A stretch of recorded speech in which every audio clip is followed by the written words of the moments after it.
नेताओं के संघर्ष की बात की जाती है तो हाल ही के दिनों में कुछ नाम बहुत सुर्खियों में हैं।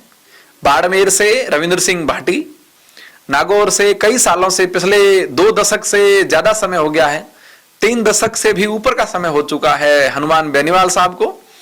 अभी जिस तरह से राजस्थान में उपचुनाव थे वहां नरेश मीणा के द्वारा जो घटनाक्रम किया गया उसको हनुमान बेनीवाल ने सही ठहराया है। हनुमान बेनीवाल का बयान आया और उन्होंने कहा कि जिस एसडीएम के साथ इनकी ये जो घटना घटित हुई है, मैं इसमें नरेश मीणा के साथ हूं, क्योंकि जिस अमित चौधरी की चर्चा की जा रही है उस एसडीएम ने नागौर में रहते हुए, जिस जगह वो पोस्टेड थे वहां रहते हुए समाज के लोगों के साथ भी खिलवाड़ किया, समाज के लोगों का भी काम नहीं किया। ये चर्चाएं तो बहुत बार होती है कि जाट समाज के अधिकारी बनने के बाद लोग समाज को भूल जाते हैं। बहुत बड़े बड़े मनसों पर सवाल उठते हैं कि बहुत सारे ऐसे हैं, मैं सबका नाम यहां नहीं लूंगा, मैं सबकी बात नहीं कर रहा हूं कि सारे ही सारे ऐसे हैं, लेकिन बहुत सारे लोग, बहुत बड़ी संख्या में लोग ऐसे हैं जो बड़े अफसर बनते हैं, बड़े पदों पर जाते हैं तो जाट समाज को कहीं ना कहीं वो दरकिनार करते हैं और फिर उनके साथ कोई घटनाक्रम होती है तो फिर समाज उनके लिए आवाज कभी उठाता है कभी नहीं उठाता है। लेकिन उस संबंध में आज हनुमान बेनीवाल का जोधपुर में जो स्टेटमेंट आया वो काफी बोल्ड स्टेटमेंट था। जाट समाज के उन तमाम अधिकारियों के लिए एक सीख है कि अगर कोई नेता, कोई आपके समाज का ही नेता आपके खुलेआम मीडिया के सामने, लाखों लोगों के सामने अगर कोई बात करता है और वो ये कहता है कि उनके तो यही तरीका था, उनका तो यही रवैया था कि वो समाज के लोगों का ही नहीं, किसी आम गरीब लोगों के अधिकारी काम नहीं करते, नहीं सुनते हैं। मुझे लगता है कि मैं आपसे पूछना चाहूंगा कि आपकी क्या राय है, किसी पद पर बैठे हुए व्यक्ति को क्या जाति देख करके काम करना चाहिए? क्या जाति को थोड़ा बहुत तो ध्यान में रखना चाहिए?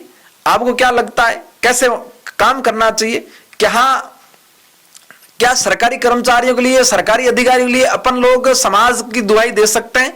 क्या समाज की बात करके उनकी अपन पैरवी कर सकते हैं? क्या ऐसी घटनाएं अगर होती किसी और समाज के अंदर तो क्या होता? लेकिन जिस तरह से अमित चौधरी के ट्रैक रिकॉर्ड के बारे में हनुमान बेनीवाल जो बोल्ड स्टेटमेंट दिया है, मैं आप सभी दर्शकों से चाहूंगा कि आप इस विषय में क्या सोचते हैं, आपका क्या मत है? यहां नरेश मीणा सही थे या अमित चौधरी के साथ जो हुआ वो कानूनन जुर्म है? कानून को हाथ में लेना, ऑन ड्यूटी अफसर के ऊपर हाथ उठाना, ये भारतीय संविधान के अनुसार ये अपराध है, ये अपराध नहीं होना चाहिए। लेकिन उसके बाद उनके लिए सोशल मीडिया पर जाट समाज के युवाओं के द्वारा लगातार आवाज उठाना और फिर हनुमान बेनीवाल का एक बयान आना कि अमित चौधरी जैसे अधिकारियों के लिए समाज कोई आवाज नहीं उठाए, ये लोग समाज को ध्यान में नहीं रखते हैं, ये लोग गरीब व्यक्ति को ध्यान में नहीं रखते हैं, इनको जब कुर्सी मिलती है तो उस कुर्सी का नशा इतना है, उस सीट का, उस शेर का इतना नशा रहता है कि अधिकारी भूल जाते हैं कि हमें भी जनता में जाना है, हमारे जिस जनता से हम यहाँ पढ़ लिख कर आगे बढ़े हैं वो जनता आज भी दुखी है, उनकी सुख सुविधाओं के लिए हमें यहाँ काम करना है। लेकिन बहुत सारे ऐसे अधिकारी भी हैं जिन्होंने आम गरीब व्यक्ति के लिए बहुत मेहनत करी है। इसमें एक बड़ा उदाहरण बाड़मेर की वर्तमान कलेक्टर साहिबा, जिनकी तारीफ पूरे हिंदुस्तान में जगह जगह हर व्यक्ति के मुख से होती है। एक ऐसा नाम जिस नाम ने आम व्यक्ति के जीवन में एक पैठ बनाई, आम व्यक्ति के मुंह पर भी नाम है कि यहाँ पे हमारी कलेक्टर साहिबा टीना डाबी जी है। ऐसे अधिकारी अगर कोई हो जो जनता में लोकप्रिय हो, जिनका आम जनता सीधा जुड़ाव हो, तो जनता उनको सर आंखों पर बिठाती है। लेकिन क्या अमित चौधरी के बारे में जिस तरह से हनुमान बेनीवाल ने जो बयान दिया है, क्या अधिकारी ऐसे काम करते हैं कि जनता को दरकिनार करते हैं, प्रशासन को ज्यादा? और उसके बाद वहां पर यह भी चला कि पुलिस ने जिस तरह से लोगों के साथ मारपीट करी, जिस तरह से पुलिस ने लोगों को पीटा, घर घर की दीवारों पर खून लगा हुआ था, घर घर में महिलाओं के साथ जिस तरह से मारपीट की गई, उन तमाम घटनाओं के कारण नरेश मीणा का भी समाज के अंदर और सोशल मीडिया पर काफी ट्रोलिंग हो रही है कि नरेश मीणा ने अपने खुद के फायदे के लिए, राजनीति को चमकाने के लिए, खुद को लाइमलाइट मारने के लिए गांव के गरीब किसान उन मजदूरों को पिटवा दिया, उनको पुलिस के हवाले करवा दिया। पुलिस ने उस गांव में कम से कम 100 लोगों को गिरफ्तार किया है, तो ये बहुत बड़ी संख्या है। ऐसा अगर कोई घटनाक्रम होता है और जहां नेता के साथ उस गांव के तमाम लोगों को पुलिस गिरफ्तार कर लेती है, तो मुझे लगता है कि नेताओं को थोड़ा संयम बरतना चाहिए कि ऐसा स्थिति ना पैदा हो कि कानून हाथ में लिया जाए और कल को कंट्रोवर्सी इतनी बढ़ जाए कि व्यक्तियों के साथ घर बैठे हुए पुलिस बर्बर। आज तक राजस्थान से काफी न्यूज एंकरों ने ये बात उठाई कि जिस तरह से पुलिस ने कार्रवाई करी वो कार्रवाई एक तरफा थी।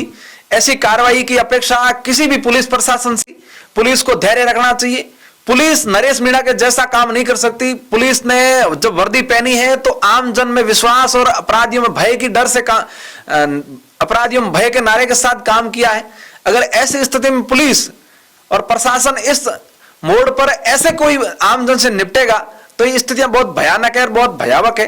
पुलिस और प्रशासन को वहां स्थिति को पहले संभालना चाहिए। ऐसी बात बहुत सारे न्यूज चैनल भी मान रहे हैं कि पुलिस की लापरवाही थी, प्रशासन समय रहते ये मामला कंट्रोल नहीं कर पाया और बढ़ते बढ़ते समय के साथ जब दिन ढलने लगा तो घटनाएं बढ़ने लगी और फिर जनता भी उनके साथ जिस तरह से पत्थरबाजी हुई और पुलिस जो जिस तरह से डंडे मारे, आंसू गैस के गोले भी छोड़े, ये तमाम चीजें जो सामने आई, इसको लेकर के तमाम लोगों सभी लोगों के अलग अलग मत है। लोग ये कह रहे हैं कि प्रबुद्ध व्यक्ति, काफी लोगों ने ये कहा कि पुलिस चाहती तो इस मामले को बहुत सही ढंग से कंट्रोल कर सकती थी। वहां की वर्तमान कलेक्टर साहिबा अगर चाहते तो ये मामला समय रहते सुलझ सकता था, लेकिन प्रशासन का हठधर्मिता और नरेश मीणा की लापरवाही, उनकी गुस्सैल, सभी उसके कारण ये घटना हुई कि उस गांव के अंदर आज इतना बड़ा आम लोगों पर जिस तरह से पुलिस का कहर ढहा है, जिस तरह से पुलिस ने बर्बरता करी है, उसके किरोड़ीलाल जी मीणा ने भी बताया कि पुलिस ने जरूरत से ज्यादा यहां पर बल प्रयोग किया। पुलिस चाहती तो स्थिति को सही ढंग से कंट्रोल कर सकती थी। ये पुलिस का फेलियर है। मैं सीएम साहब से बात करूंगा, मैं गृह मंत्री जी से बात करूंगा कि यहाँ के लोगों को छोड़ा जाए। जो अनावश्यक मुकदमे पुलिस दर्ज कर रही है, रोज लगातार पुलिस जैसे एक एक घर जाकर के लोगों को गिरफ्तार कर रही है, उस गांव में रिपोर्टों में बचा नहीं जिसको पुलिस ने छोड़ा हो, या तो वो गांव छोड़ के भाग गया है या पुलिस ने उसको गिरफ्तार कर लिया। आज स्थिति ये हो गई है कि वहां कोई भी व्यक्ति पुरुष वहां नजर नहीं आ रहा है, सिर्फ महिलाएं बैठी है। बहुत सारी महिलाओं के हाथ टूटे, पांव टूटे, कहीं सर में चोट आई। तो ये तमाम घटनाएं, अगर एक छोटे से गांव के अंदर कोई एक निर्दलीय नेता ऐसी घटनाओं को अंजाम दे दे, पुलिस हाथ पर हाथ धरी बैठी रहे, पुलिस के देखते देखते पुलिस के नाक के नीचे से अगर माहौल बिगड़ जाए तो थोड़ा बहुत तो सवाल तो उठेगा पुलिस पर भी कि पुलिस ने लापरवाही करी। लेकिन देखते हैं अभी जो जुडिशियल कस्टडी के अंदर जो नरेश मीणा है उनका भी वापस क्या बयान आता है जेल से छूटने के बाद, उस पर भी नजर रहेगी। नजर हनुमान बेनीवाल जो बयान दिया कि नरेश मीणा के मैं साथ हूं, उस पर भी रहेगी कि आने वाले समय में हनुमान में और क्या बयान देते हैं। और देश की सरकार, राजस्थान की सरकार और गृह मंत्री और मुख्यमंत्री भजन लाल जी क्या फैसला करते हैं। क्या ये मुकदमे वापस होंगे या जिन्होंने कानून के साथ खिलवाड़ किया उनके खिलाफ कार्रवाई होगी। इन तमाम बातों को लेकर के लगातार आप जुड़े रहिए टीजीएस से। हम वो खबर आप तक पहुंचाने का प्रयास करेंगे, हम वो बात आप तक पहुंचाने का प्रयास करेंगे जो बात सही और सीधी और तथ्य से है। मेरा ये प्रयास नहीं है कि मैं यहां पर कोई ऐसी बात बताऊं जिससे विवाद खड़ा हो, लेकिन जो नेताओं के बयान है मैं उनको कोट करके कह रहा हूं कि ये चीजें संभाली जा सकती थी, इन चीजों को समय रहते सुलटाया जा सकता था। लेकिन पुलिस प्रशासन की लापरवाही रही, प्रशासन की हठधर्मिता रही और जिस तरह से नरेश मीणा की छवि है उनके लिए पायलट साहब ने भी बोला कि गुस्सा ज्यादा आता है। गहलोत साहब ने कहा कि किस किस सह पर खड़े हुए हैं। सतीश पूनिया ने कहा कि वो तो व्यक्ति वैसे ही कांग्रेस के थे। तमाम नेताओं ने बयान दिए। एक निर्दलीय नेता नरेश मीणा जैसा व्यक्ति पूरी राजनीति में अपना झंडा गाड़ देता है, विरोध करके प्रशासन के अधिकारी के ऊपर हाथ उठा करके। बहुत सारी घटनाएं चल रही है राजस्थान के अंदर, आप भी देखते रहिए। और आपकी क्या राय है, आप क्या सोचते हैं, कमेंट करके जरूर बताइए कि नरेश मीणा सही है या अमित चौधरी सही है आपकी नजर में। जय हिंद, नमस्कार।